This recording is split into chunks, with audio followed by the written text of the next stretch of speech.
ce n'est pas pour justifier le problème de notre société aujourd'hui où on permet des solitudes à des personnes qui n'ont pas envie de vivre en solitude. Ça, c'est la catastrophe, ça, c'est la tristesse de notre société. Mais il y a en même temps des vies vécues en solitude, solitaires. C'est pas la même chose, des vies solitaires qui sont le résultat du choix. Alors, pour notre héros, si on peut l'appeler comme ça, c'est un choix.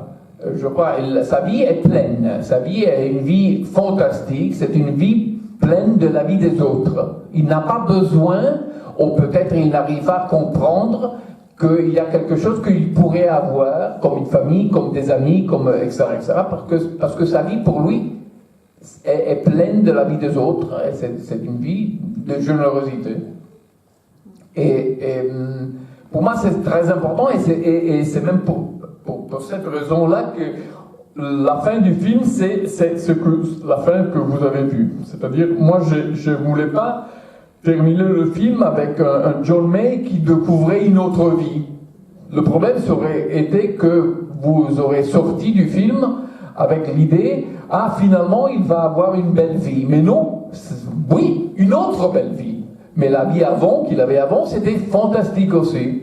Comme il ne jugeait pas la vie de ses clients, comme il faisait tout le possible pour donner ce moment de mémoire à la fin de la vie de ses clients, c'est pas à nous de juger la vie de notre voisin qui est, peut-être, il vit tout seul. Ce que c'est à nous de faire, c'est de frapper la porte de notre voisin et de voir s'il a envie d'une vie différente. Quand j'ai commencé le film, quand j'ai commencé à travailler sur cette histoire, quand j'ai commencé dans cette aventure, je ne connaissais pas mes voisins, mais pas du tout. Et un jour, je suis rentré du plateau, c'était 10h30 le soir, et je me suis arrêté devant ma porte, et je regardais à droite, à gauche, et je me suis dit, mais comment est-ce que c'est possible que je ne connais pas mes voisins? Et à 10h30 le soir, ça veut dire très tard pour Londres, je suis allé chercher une bouteille de vin et j'ai frappé la porte de mes voisins et j'ai dit, je suis votre voisin, c'est Umberto, est-ce qu'on peut boire un peu de vin?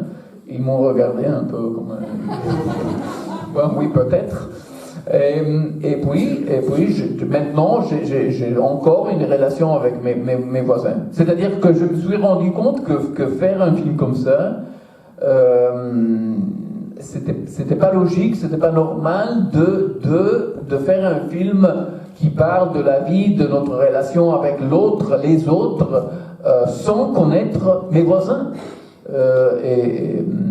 Et à la fin, il y a 1 an et demi, j'étais aux funérailles d'un de mes voisins. C'était pas un funérail comme les funérailles organisées par John May, c'était un funérail avec une famille, etc., etc. Mais pour moi, c'était bien c'était normal, c'était pas bien, c'était absolument normal de me trouver au funérailles de mon voisin. Tandis que 1 an avant, ça aurait été une chose pas normale, pas logique, pas naturelle. Oui, alors je rejoins le commentaire précédent en disant que j'ai aussi beaucoup aimé votre film et que j'ai aussi pleuré à chaudes larmes à la fin. Ma question est assez anecdotique, c'est qu'en effet on voit que John May s'ouvre à beaucoup d'expériences pendant le film, culinaire notamment, avec la tarte d'abord, le chocolat chaud, la glace, le poisson, etc. Et la seule limite, c'est la pilule rouge. Donc je me demandais pourquoi la pilule rouge. Et quand il prend un verre avec les 2 clochards à la fin. Le quoi rouge? The red pill. Ah, oui. Oui, mais ça, c'est la réalité. C'est-à-dire... Bon, continuez votre question. Pourquoi il s'arrête à la pilule? C'est plutôt une question pour John May que pour vous, mais peut-être que vous pouvez répondre. Ok. Effectivement, je vais vous expliquer, John May, c'est moi. Alors, je crains les drogues. Je crains les drogues parce que je suis convaincu que si je commence à utiliser, à aimer les drogues, je vais devenir dépendant, je pense. Mais en tout cas, la réalité, c'est que vous avez vu John May, au début de sa vie, il buvait seulement du thé noir, et il consommait des pommes et des choses comme ça, et il termine sa vie en partageant du whisky avec des inconnus, des gens des sans-abri,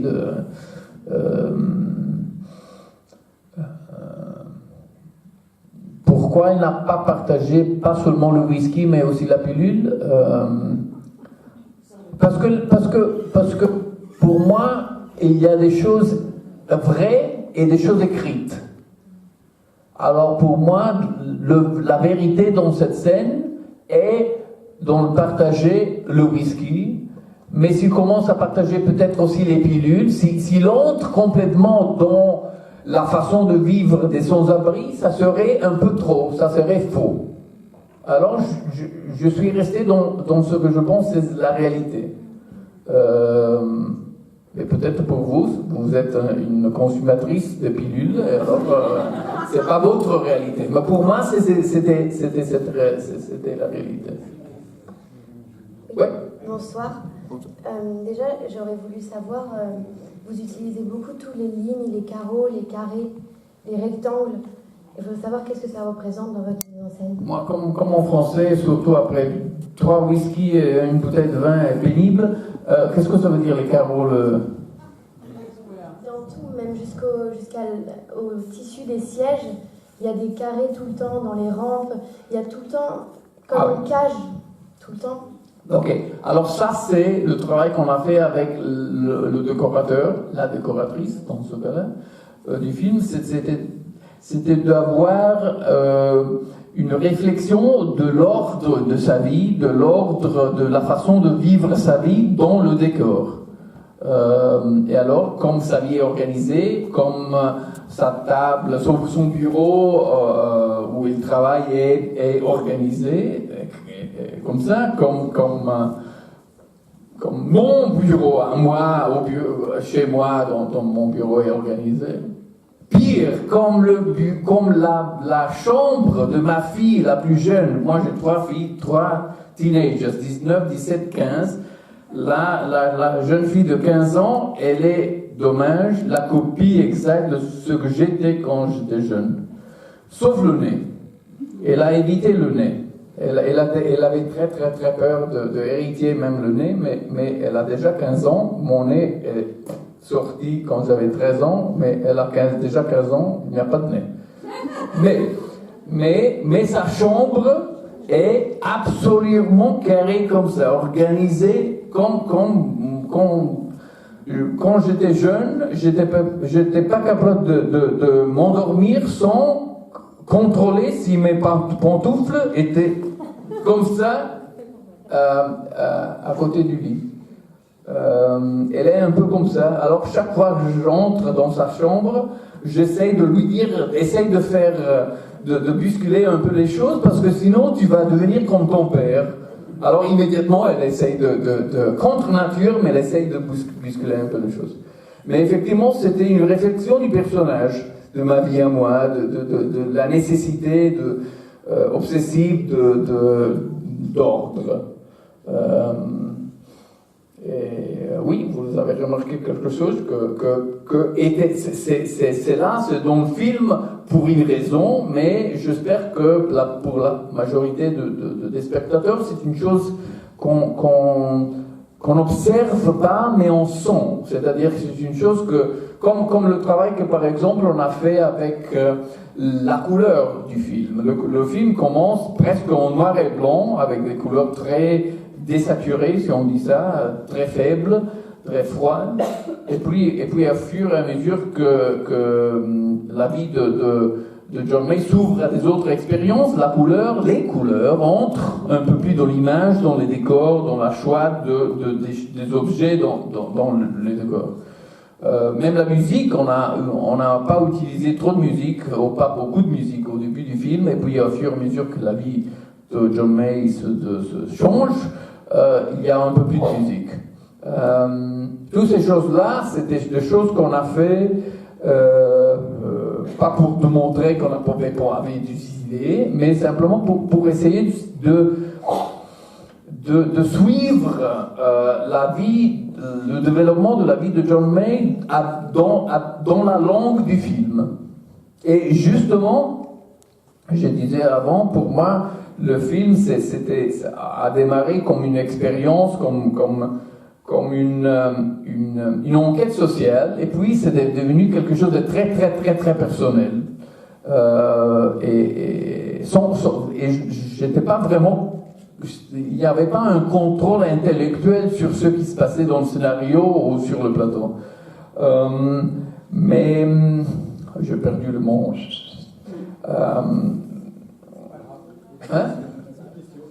Bonsoir. Bon, je veux revenir à tout ça dans 3 secondes quand ma tête oublie le whisky. Oui. En fait, vous avez déjà un petit peu répondu à la question, puisque j'ai beaucoup aimé le film. Je trouve que vous étiez quand même un peu dur avec le personnage sur la fin, même si on ne juge pas sa vie juste avant. C'est quand même... Et justement, vous avez promis en fait au début de la projection que ce serait un film, voilà, il n'y aurait pas d'action, pas de mouvement, pas de rire. Au final, je trouve qu'il y a un rythme. Moi, je me suis vraiment laissé emballer par le film. Je trouve que vous avez des plans qui étaient vraiment plutôt bien travaillés, justement peut-être très travaillés. Je voulais juste savoir, et qui marchaient. Et je voulais justement savoir si c'était préparé. A priori, c'était le cas. Enfin, vous avez l'air d'être très maniaque là-dessus. Et si vous aviez eu certaines influences en fait, justement sur tous les plans, si vous aviez déjà en tête en fait certains cadrages. Et c'est tout en fait. Bon, oui. Ouais, je dis avant, je crois, dit avant, j'ai déjà oublié, que la seule vrai choix que j'ai fait, la seule décision que j'ai prise, c'était le ton du film. C'était d'essayer de faire un film avec un volume très bas, un volume discret, presque un film dans le silence. Et ça, c'est le travail de la caméra, une caméra qui ne bouge jamais, ou presque, surtout au début du film. À fur et à mesure que la vue de John May change, on commence un peu à faire de petits mouvements de la caméra, jusqu'à la fin, quand il rentre de la petite ville où la fille du voisin, du voisin à sa maison, il rentre et il y a un mouvement de caméra avec un tracking et tout ça. Mais c'est la première fois et la seule fois qu'il y a ce type de mouvement de caméra. Oui, on a beaucoup pensé à la façon de raconter l'histoire. Ça, c'est contrôlé. Ça, c'est l'obsession de Pasolini d'avoir une langue très, très, très contrôlée. Mais en même temps, la direction de l'histoire m'a un peu échappé de main, sauf la fin. Moi, j'ai commencé à travailler sur le film, même avant de commencer les recherches, les enquêtes, toute cette période avec les autres, les funeral officers de Lewisham de Sadok. Avant de faire tout ça, j'avais déjà dans ma tête exactement où le film devait terminer. Exactement, et vous avez vu exactement ce que j'avais dans ma tête au début de ce voyage. C'est-à-dire, c'était un voyage qui a fait un peu comme ça, mais la fin, c'était cette image de cette tombe solitaire, comme les tombes qu'il avait, organisées au début du film, et sauf avec ce 20 secondes où on change l'idiome, la langue, la grammaire du film, du naturalisme au surréel.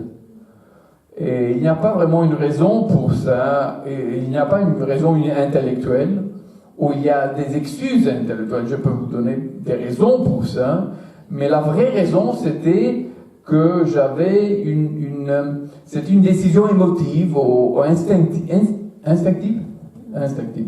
C'est-à-dire, moi, j'ai eu besoin, avant d'écrire le scénario, de dire merci, de reconnaître la valeur de la façon de travailler de notre personnage principal, d'avoir, nous, c'est pas, dans une lecture très, très stricte, on peut dire, ils sont les gens qui qu'il a enterré pendant de 20 ans, 22 ans de travail. Mais ça, c'est peut-être une lecture trop straight, trop spécifique. Pour moi, c'est nous, c'est la société, c'est les spectateurs même, qui se sont de venir dire merci, de lui donner ce moment de reconnaissance pour cette vie gérée d'une façon tellement généreuse. Je ne sais pas si j'ai répondu à votre question. La fin, c'était déjà dans ma tête avant d'écrire le scénario. Ouais. C'est toujours intéressant de savoir le niveau de préparation et le rendu, en fait, entre ce que vous avez préparé et ce qui a réellement été. Et c'est vrai que souvent le gap est hyper important, et c'est ce que vous êtes un peu en train de nous dire. C'est que vous avez contrôlé finalement le début, un peu la fin, et ce qui s'est passé au milieu, c'est au moment de la réalisation que ça vous a porté, que ça vous a amené à... Alors, ça marche sur deux niveaux différents.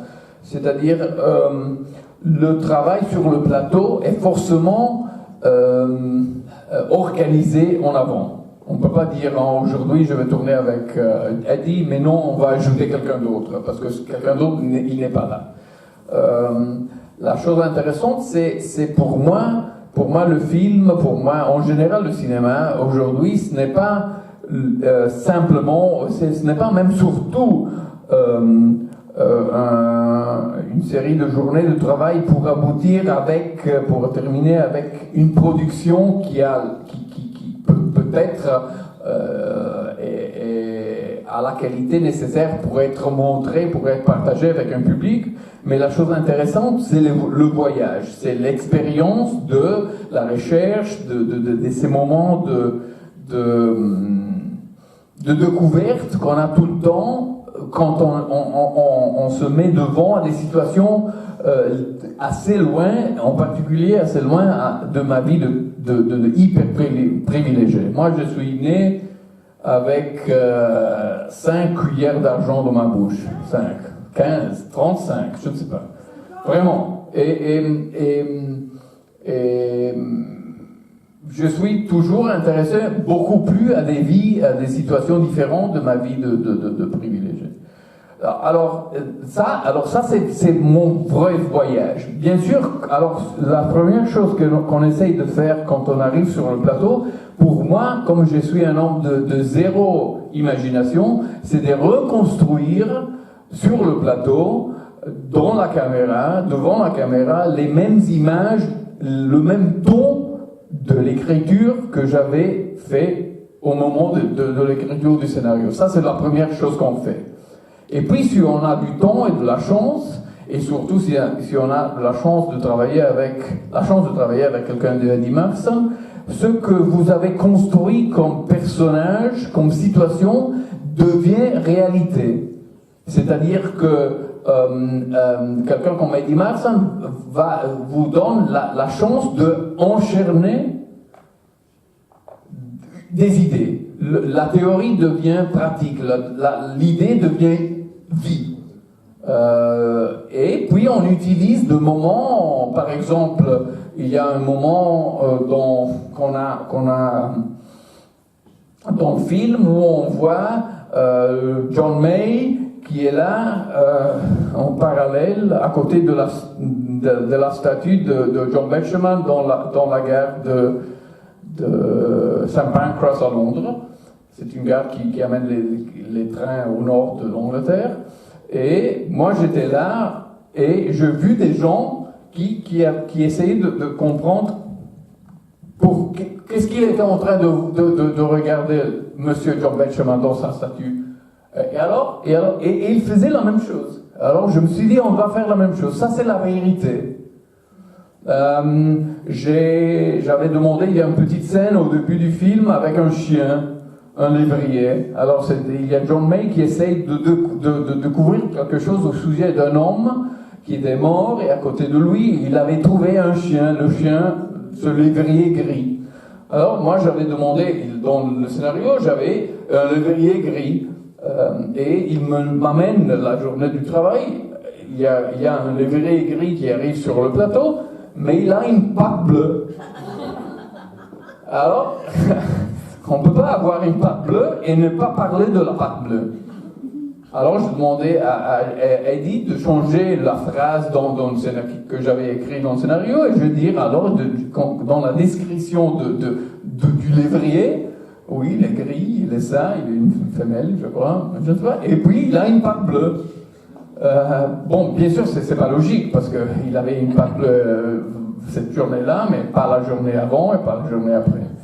C'est-à-dire, on essaye toujours de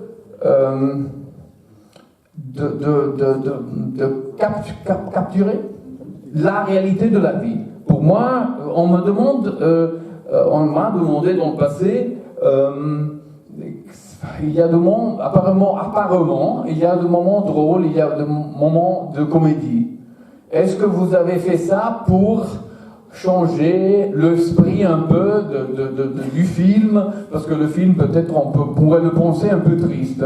Et pour moi, c'est pas ça du tout. Pour moi, ça, c'est la vie. La vie de tous les jours est un mélange de tristesse, de drôleté, de surréel, de comique, de je ne sais pas quoi. Si vous vous arrêtez, si vous avez le temps de vous arrêter pour 20 minutes en coin de la rue et vous regardez ce qui se passe, vous aurez la chance de voir deux moments surréels, comiques, drôles, tristes, etc., etc. Et alors ça, c'est la vie. Je n'ai pas pensé à la nécessité de changer le ton naturel du film, de l'histoire. J'ai essayé simplement de dire la vie est comme ça, la vie est un mélange de trucs. Et ce que j'étais en train de dire à mademoiselle là avant, finalement, après le whisky rentré dans ma tête, c'est le suivant, c'est que pour moi le voyage de découverte a commencé quand le film devait être simplement une enquête sociale sur ce monde, sur ces situations assez